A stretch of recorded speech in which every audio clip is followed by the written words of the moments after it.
जब हम अयोध्या की धरती पर कदम रखते हैं तो शहर के कड़कड़ में मर्यादा पुरुषोत्तम भगवान राम के होने का एहसास होता है और हर कोना भगवान राम की भक्ति में रमा हुआ नजर आता है। ऐसे में भगवान राम की जन्मभूमि पर जब रामायण की सीता पहुंची तो नजारा देखते ही बन रहा था। जी हाँ, आपने सही सुना। रामायण सीरियल की सीता भगवान राम की नगरी अयोध्या में पहुंची और उन्होंने रामलला का दर्शन किया। बता दें कि दीपिका चिखलिया वही अभिनेत्री हैं जिन्होंने रामानंद सागर के निर्देशन में बनी रामायण सीरियल में सीता माता का किरदार निभाया था।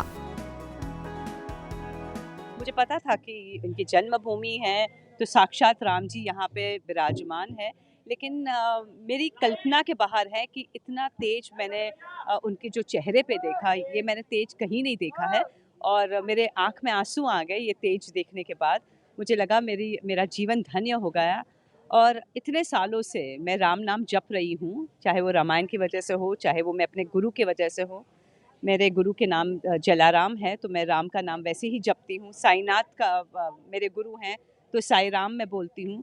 तो जब दिन रात राम मैं जपती हूँ और जब एक्चुअली कल उनके दर्शन हुए तो मुझे ऐसे लगा कि वो मूर्ति नहीं है, वो साक्षात्कार वहाँ पे विराजमान थे। बहुत खुशी हुई और अगर इनकी कृपा रही तो वापस दोबारा आऊँगी। इस धरती पर आने के बाद जब मैं इस धरती पर मैंने पैर रखा तो सबसे पहले मैंने पैर छुए इस धरती के कि ये वो धरती है जहाँ राम जी खुद चले थे, सीता जी खुद चली थी।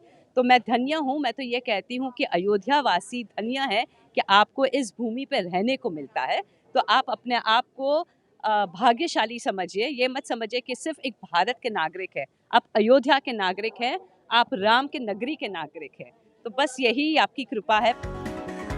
वैसे तो वैदिक काल से लेकर अंग्रेजों के समय तक अयोध्या ने न जाने कितने बदलावों को देखा जो कि अकल्पनीय और अविश्वसनीय रहे। लेकिन आज अयोध्या में जो बदलाव भारतवासी देख रहे हैं वो अद्वितीय है, क्योंकि जब से राम मंदिर का निर्माण कार्य शुरू हुआ है तब से अयोध्या में न केवल भक्तों की संख्या बढ़ी है बल्कि यहाँ आने वाले लोगों के मन में यह शहर अपनी अमिट छाप भी छोड़ता जा रहा है।